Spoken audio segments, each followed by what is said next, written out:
자, 여러분 안녕하세요. 유락입니다.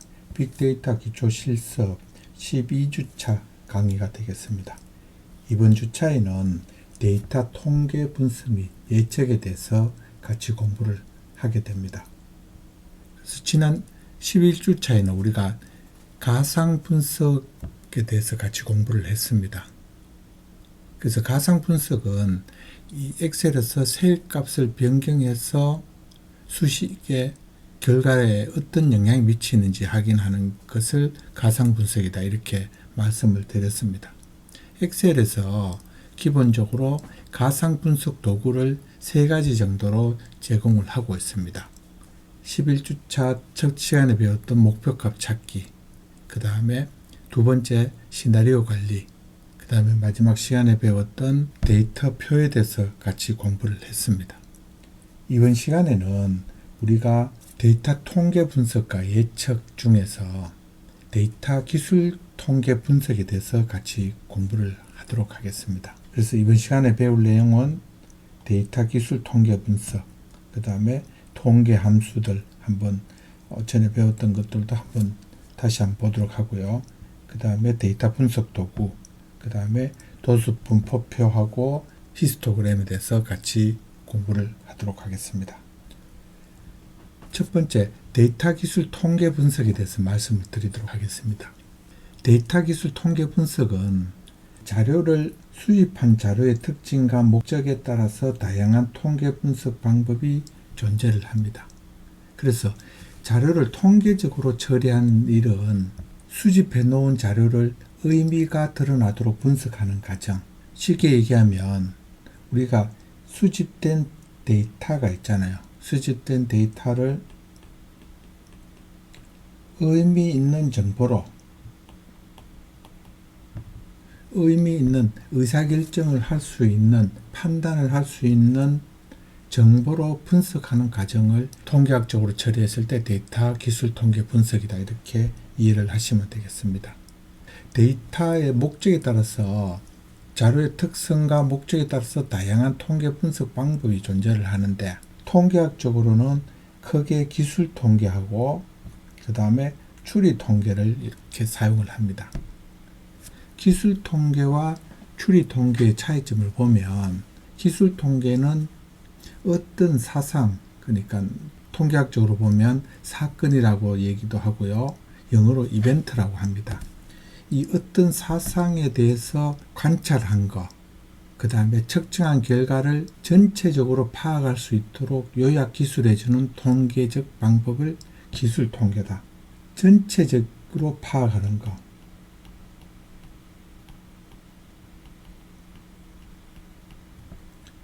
해서 요약하고 정리하는 것.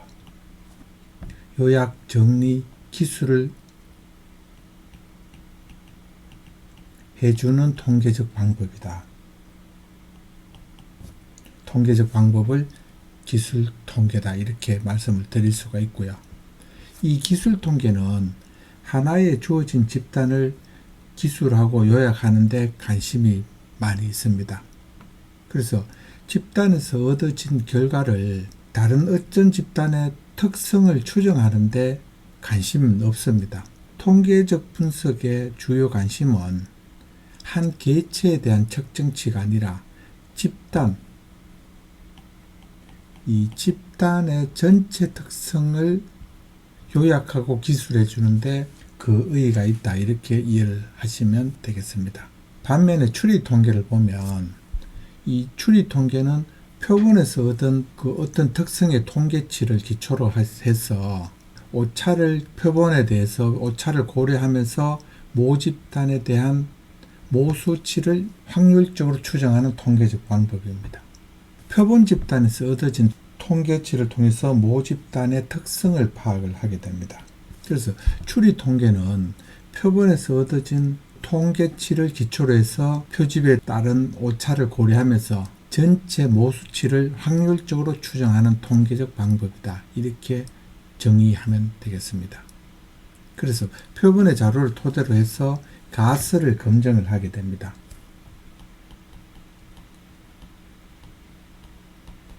사슬을 검증하고 앞으로의 사상을 확률적으로 예측하는 것이 추리 통계의 주요 과제다. 이렇게 이해를 하시면 되겠습니다.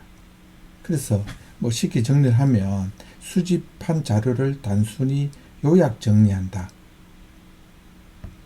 이게 기술 통계의 기본적인 핵심이라고 파악을 하면 될 거고요. 그 다음에 추리 통계는 통계치를 통해서 모집단의 특성을 파악을 한다. 이게 추리 통계의 핵심이다. 이렇게 개념 정리를 하시면 되겠습니다. 다음 기술 통계량에 대해서 한번 보도록 하겠습니다. 기술 통계량은 주어진 자료를 요약하고 기술하여 자료의 전반적인 특성을 파악할 수 있는 통계 수치를 기술 통계량이다. 이렇게 설명을 하고 있습니다.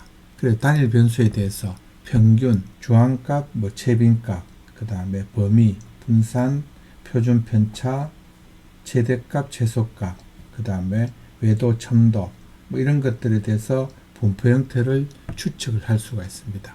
그렇다면 기술 통계가 필요한 이유에 대해서 한번 살펴보도록 하겠습니다.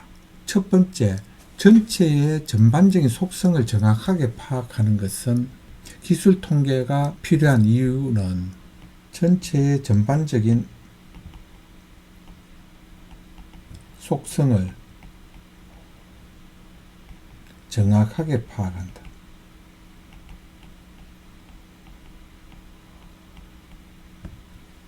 그 다음에 두 번째는 데이터의 합리적인 요약 능력입니다. 데이터의 합리적인 요약 능력입니다.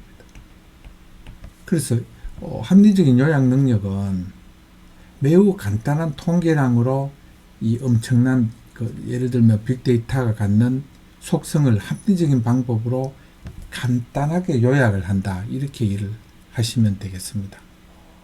그래서 보는 사람으로 하여금 데이터의 속성을 쉽게 이해할 수 있도록 도와준다. 이것이 기술 통계가 필요한 이유가 되겠습니다. 가장 쉽게 요약하고 정확하게 파악해서 요약하고 보는 사람으로 하여금 그 속성을 쉽게 이해할 수 있도록, 이것이 바로 기술 통계가 필요한 이유가 되겠습니다. 그래서 기술 통계량에는 네 가지 범주로 나눌 수가 있습니다. 첫 번째 보시면 중심 경향성,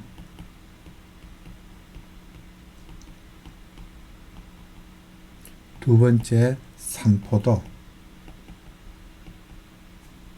그 다음에 세 번째 분포,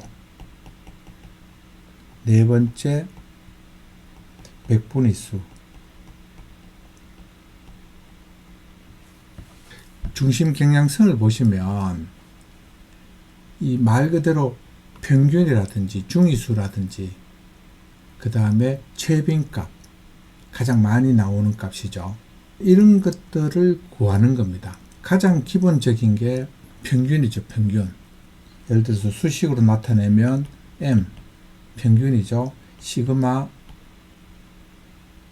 XI, XI는 실측치죠. 그리고 이걸 N으로 나눠주면 평균이 됩니다. 중심 경향성, 그러니까 어떤 평균값이라든지 최빈값이라든지 이런 것들을 중위수라든지 이런 것들을 알아내는 게 중심 경향성이다. 이렇게 이해를 하시면 될 거고요. 그 다음에 산포도를 보시면 데이터가 얼마나 어떻게 퍼져 있는지의 정도를 설명하는 기술 통계입니다. 그래서 최대값, 최소값, 범위 분산, 표준 편차, 표준 오차 이런 것들로 측정을 할 수가 있습니다. 그 다음에 세 번째 분포를 보시면 분포는 크게 통계량으로 첨도, 그 다음에 외도가 있습니다. 정규 분포상에 뒤에서 설명을 드릴 건데요. 정규 분포를 따를 때 첨도는 얼마나 집중되어 있는지, 이게 첨도고요. 그 다음에 외도는 이렇게 한쪽으로 치우쳐져 있잖아요. 이 치우쳐진 정도를 외도다 이렇게 이해를 하시고 뒤에서 더 자세하게 설명을 드리도록 하겠습니다. 통계 함수를 보시면 확률 연구에서 정규분포를 많이 보는데요. 정규분포의 개념부터 한번 보도록 하겠습니다. 정규분포는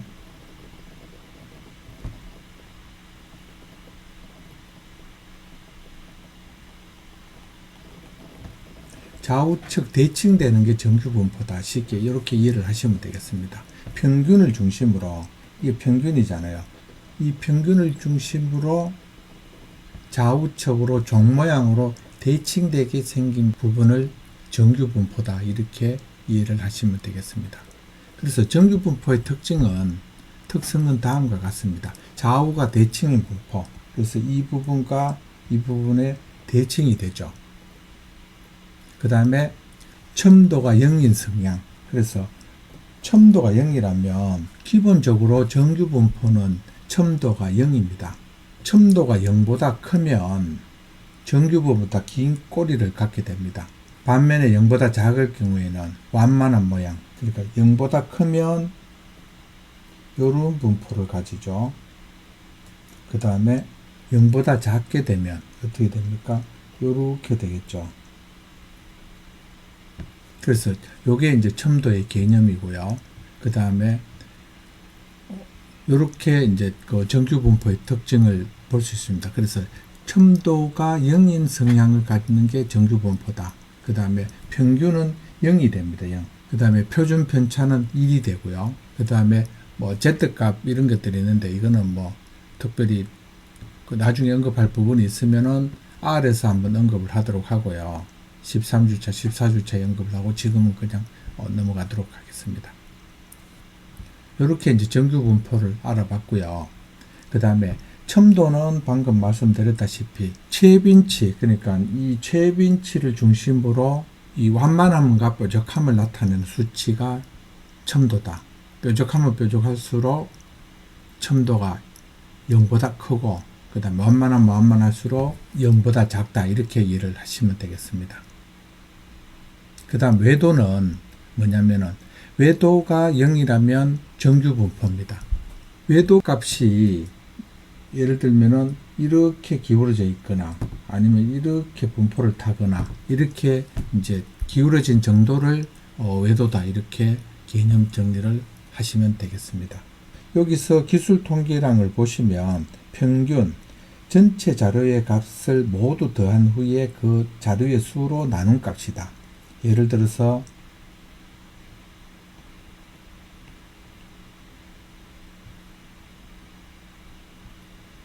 이 부분은 뒷부분에서 설명을 다시 한번 드리도록 하겠습니다. 그 다음 중앙값. 중앙값도 최대값, 최소값, 최대값의 크기순으로 나열했을 때 중앙에 위치한 값. 예를 들면은 평균값을 데이터가 1, 2, 3, 4, 5 이렇게 있다면 여기 평균값 이렇게 있을 때도 평균값이 3이 되죠. 그 다음에 중앙값도 나열했을 때 중앙에 위치한 값. 그 다음에 최빈값은 분포에서 가장 많은 도수를 갖는 변수값이 이제 최빈값. 가장 많은 값, 많이 빈번하게 나오는 값을 최빈값이다. 이렇게 보시면 되고요. 그 다음에 표준편차. 표준편차들은 평균과 각 변수들의 값의 차이의 편차들의 평균.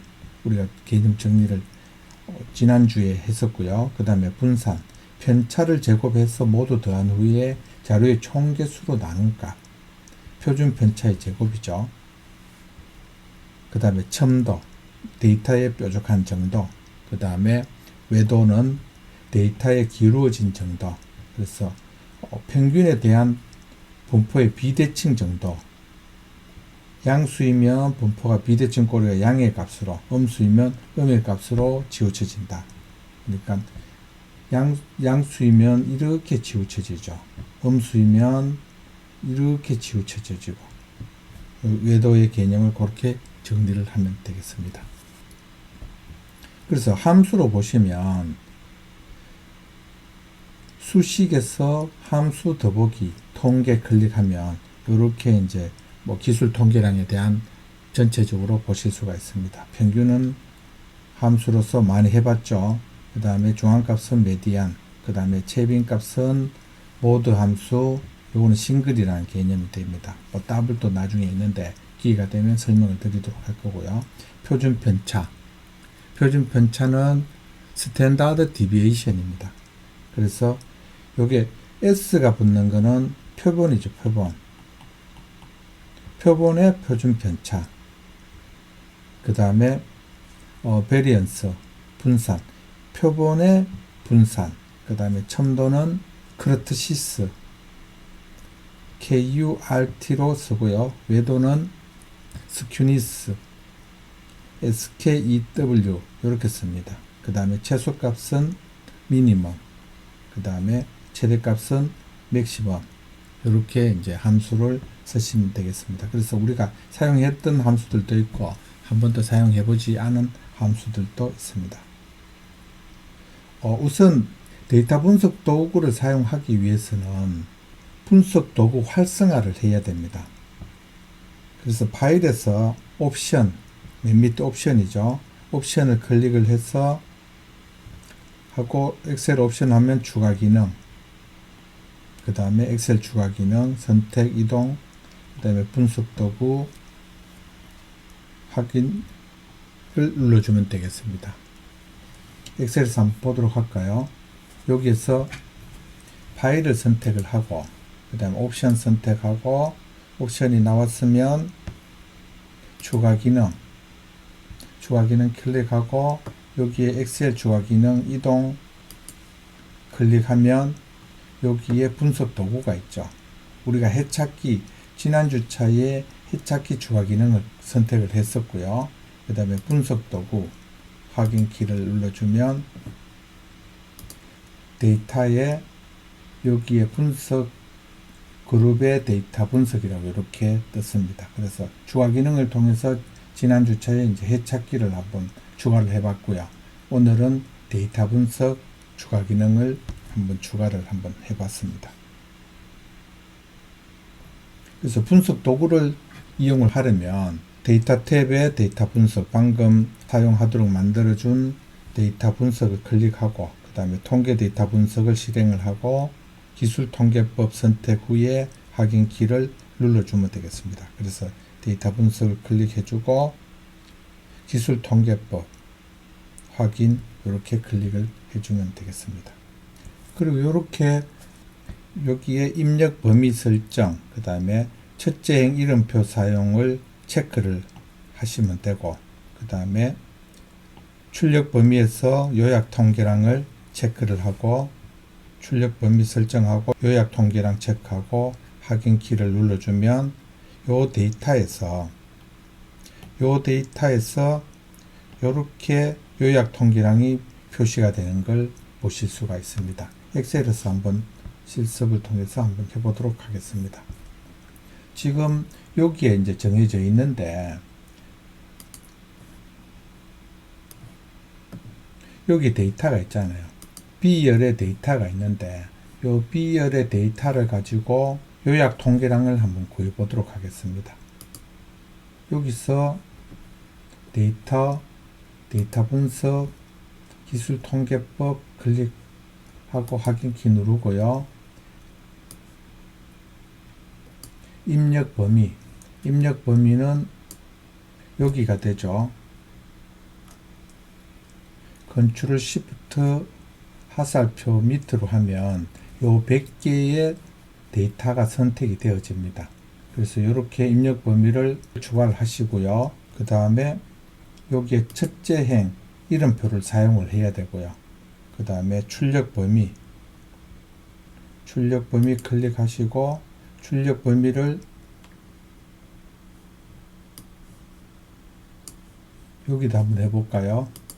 여기다 하게 되고 그 다음에 요약 통계량 확인을 눌러주면 이렇게 기본적으로 요약 통계량이 반환되는 걸 보실 수가 있습니다. 그래서 방금 요 데이터 100명의 키에 대해서 이제 요 데이터가 있었잖아요. 요 데이터에 대한 기본적인 요약 통계량이 되겠습니다. 평균은 173.6, 그 다음에 표준 오차는 0.820, 그 다음에 중앙값은 174.5, 그 다음에 최빈값은 179가 가장 많죠.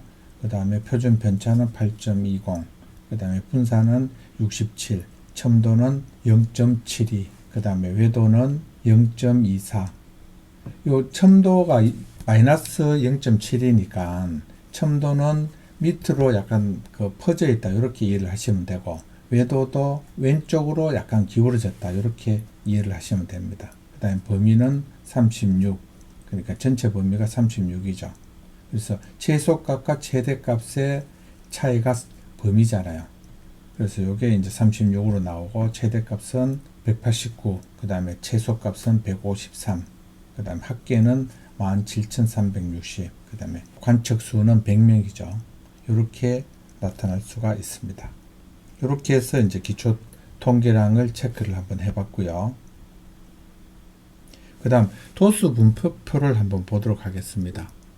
도수 분포표는 일단 개념 정리부터 한번 하도록 한번 할게요. 도수라는 거는 뭐냐면은 각 계급에 속하는 자료의 수, 예를 들면은 표가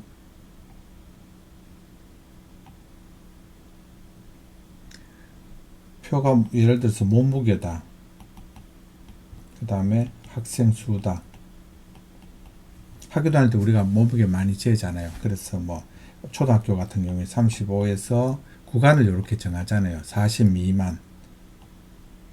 여기에 뭐 예를 들어서 4명이다. 그 다음에 40에서 45. 그 다음에 뭐 6명이다. 그 다음에 8명이다. 7명, 5명, 이렇게 이제 정해졌다고 가정하면 45, 50, 50에서 55, 55에서 60. 합계가 얼마 됩니까? 30 되죠. 30. 여기 합계죠. 요 도수, 요걸 도수라 합니다. 4명. 요 숫자를 도수라 이렇게 이해를 하시면 되겠습니다. 8명. 그러니까 이 각 계급에 속하는 자료의 수, 요 자료의 수죠. 자료의 수를 도수다. 그 다음에 도수 분포표는 뭐냐면은 주어진 자료의 몇 개의 구간을 이렇게 나누잖아요. 예를 들면은 최소값이 35고 최대값이 60이잖아요. 예를 들면 뭐 60이 안 될 수도 있지만 구간이니까 이렇게 이제 하는데, 여기를 구간을 35에서 60까지 구간을 나눠서 계급에 속하는 도수를 조사를 해서 요 표로 만든 걸 도수 분포표다 이렇게 정리를 하면 되겠습니다. 그래서 조사된 관측값을 적당한 크기의 구간으로 나누어 각 구간에 속하는 도수, 그 다음에 상대도수, 누적 상대도수 등을 계산하여 정리한 표. 뭐 상대도수와 누적 상대도수는 요 뒤편에서 설명을 드릴 건데요. 일단 요렇게 요거는 이제 도수 분포표죠. 일반적인 도수 분포표인데 각 데이터 범위에 대해서 도수가 이렇게 나타나잖아요. 그래서 작성하는 방법은 평균값이라든지, 예를 들면은 모집단에 대해서 샘플을 추출해서 하는 거기 때문에 이런 통계적 기법을 많이 쓰고 있습니다. 그래서 전체를 하는 게 아니라, 전체를 평균을 내는 게 아니라 그 범주 안에 통계적 기법을 좀 간단하게 하기 위해서 이렇게 구간을 정하죠. 그 다음에 자료의 최대값 최소를 이용해서 구간의 크기를 결정을 한다. 계산된 구간의 크기에 따라서 자료의 구간을 설정한다. 그 다음에 각 구간에 속하는 자료의 개수를 세어 표를 만든다. 이렇게 이제 표를 만들 수가 있습니다. 최소값, 최대값을 이용을 해서 요 범주 안에서 만들 수가 있겠죠. 크기에 따라서 자료의 구간, 예를 들면 10단위로 할 수도 있고 5단위로 할 수도 있고, 그 다음에 각 구간에 속하는 자료의 개수를 세어서 표를 만들게 됩니다. 이렇게 만들어지고요. 그 다음 평균의 개념을 한번 보도록 하겠습니다. 평균은 우리가 뭐 다들 잘 아시잖아요. 기본적으로 평균은 자료의 총합, 자료 총합이잖아요. 그래서 자료의 개수를 나누면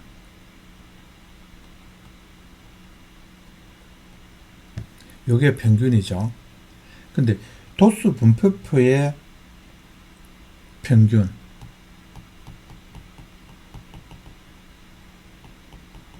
도수 분포표에서의 평균은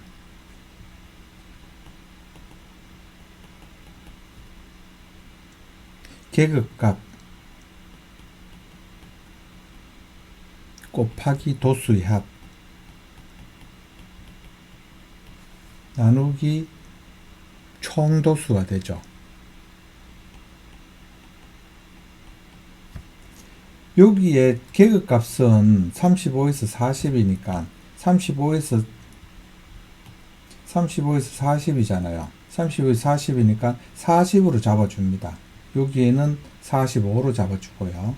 그 다음에 여기에는 50으로 잡아주고 55로 잡아주고 60으로 잡아주고, 그래서 계급값 곱하기 도수의 합 45 곱하기 4, 그 다음에 더하기 45 곱하기 6, 그 다음에 더하기 50 곱하기 8, 그 다음에 더하기 55 곱하기 그 다음에 7, 그 다음에 더하기 60 곱하기 5. 그래서 이걸 계산하면 예를 들면은 40 곱하기 4 더하기 45 곱하기 6 더하기 이렇게 되죠. 나누기 30이죠. 요게 이제 도수 분포표의 평균이다. 이렇게 정리를 하면 되겠습니다. 엑셀에서 보시면 요게 이제 도수 분포표를 만들어 놓은 거잖아요. 도수 분포표를 만들어 놨는데 여기에 들어가는 빈도수를 예를 들면 요거는 수동으로 입력을 하게 되겠죠. 그러니까 최소값, 여기에 최소값이 있잖아요. 최소값이 있고 최대값이 있으니까 여기 보시면 최소값, 최대값을 이용을 해서 범위를 이렇게 정하잖아요. 5단위로 151에서 155, 156에서 160 이런 식으로 5단위로 이렇게 범위를 정하고요. 범위가 정해졌다면 빈도수를 구할 수가 있습니다. 일단 요 데이터 값은 지우도록 하고요. 미리 이렇게 범위를 설정을 해 둡니다. 넌 프리퀀시, 그 다음에 여기 데이터 에리어가 있죠. 그러면은 데이터 에리어가 컨트롤 시프트 밑으로 화살표 이렇게 하면 여기 설정이 되어 있고요. 그 다음에 인스 에리어는 요게 되겠죠. 갈로 닫고 여기에서 컨트롤 시프트 엔터 이렇게 하면 빈도수가 나타나집니다. 이렇게 해서 이제 빈도수를 구했습니다. 그래서 도수 분포표를 만들었고요. 프리컴스 함수는 각 구간에 해당되는 값의 발생 빈도수를 계산해서 세로배열 형태로 결과값을 반환한다. 따라서 수식을 작성할 때 수식의 배열 수식으로 입력해야 된다. 그리고 빈도수를 구할 범위를 지정을 하고 수식을 입력한 후에 미리 범위를 이렇게 지정을 해뒀죠. 빈도수를 구할 범위를 지정을 해두고 수식을 입력을 하고 컨트롤 시프트 엔터를 눌렀습니다. 이렇게 누른 상태에서 엔터키 사용하시면 되겠습니다. 여기 보시면 지금 빈도를 구할 구간, 이 빈도를 구할 구간이잖아요. 구할 구간의 최대값으로 지정을 하게 하면 됩니다. 이 수식을 미리 셀 범위를 선택한 후에 반드시 셀 범위를 선택을 하셔야 됩니다. 하고 난 이후에 프리퀀시 함수를 써서 전체 범위죠. 전체 범위. 여기서 전체 범위 밑으로 100개의 전체 범위, 그 다음에 요게 빈도수를 구할 구간이죠. 그리고 갈로 닫고, 갈로 반드시 닫아야 됩니다. 갈로 닫고 컨트롤 시프트 엔터 키를 누르면 되겠습니다. 그리고 상대 도수의 개념이 뭐냐면은요, 우리가 빈도수가 지금 이렇게 100명의 값을 구했잖아요. 요렇게 이제 요걸 다 더하게 되면은 100이 됩니다. 데이터에 따라서 뭐 30개 같으면 30이 되고 뭐 100개 더하면 100이 되는데, 상대 도수는 뭐냐면은 다 더하게 되면 1이 됩니다. 1. 그래서 상대 도수와 빈도수는 비율로 같다, 이렇게 이해를 하시면 되겠습니다. 그래서 상대 도수의 총 합은 1이다, 이렇게 개념 정리를 하시고, 상대 도수 구하는 거는 는 F6 나누기, 그러니까 빈도수 나누기 총 개수죠. 여기 총합이죠. 총합. 서메이션 sum 함수 쓰고요. 요 값이죠. 전체 더하면은 100이 되잖아요. 1 나누기 100을 하면 얼마 됩니까? 0.01이 되죠. 그래서 자동 채우기를 클릭하면 이렇게 계산이 되어집니다. 한번 해보도록 하겠습니다. 여기에서 빈도수는 F6 나누기 sum 함수 써야 되죠. sum 갈로 닫고 엔터. 이렇게 0.01을 구할 수가 있고요. 이렇게 0.1에서 자동 채용을 하게 되면 이렇게 상대 도수가 구해지는 걸 보실 수가 있습니다. 그래서 이렇게 이제 상대 도수를 구했고요. 그 다음 히스토그램을 그려보도록 하겠습니다. 히스토그램은 도수나 상대 도수 데이터 분포를 시각화를 한다, 이렇게 이해를 하시면 되겠습니다. 구간의 최대값과 상대 도수한 데이터를 선택을 하고, 그 다음에 삽입에서 차트, 그 다음에 세로막 대형 차트, 그 다음에 묽은 세로막 대형, 이렇게 한번 만들어 보도록 하겠습니다. 그리고 막대를 더블 클릭 후에 데이터 계열 서식에서 간격 넓이를 0으로 조정을 하면 됩니다. 요 막대를 더블 클릭한 후에 데이터 계열 서식에서 간격을 0으로 조정을 하고요. 그 다음에 데이터 색을 지정해서 경계를 표시를 하면 되겠습니다. 이렇게 간격을 조정을 해야 되죠.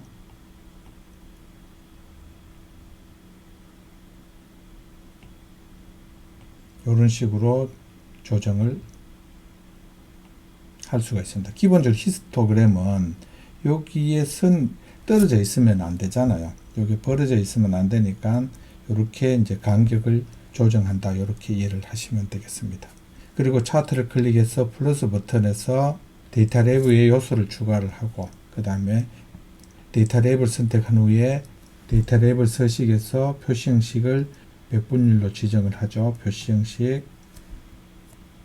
그 다음에 가로축 눈금선을 제거하고 차트의 제목을 히스토그램으로 수정하고, 그 다음에 가로축 구간의 값을 막대의 가장자리에 보이도록 오른쪽으로 정렬을 하면 되겠습니다. 엑셀에서 한번 보도록 하겠습니다. 여기 삽입 탭에 차트 그룹에 묽은색 세로막 대형, 묽은 세로막 대형을 클릭하게 되면 이렇게 나오잖아요. 이렇게 나오는데, 일단 막대를 더블 클릭해서 데이터 계열 서식에서 간격 너비를 0으로 조정.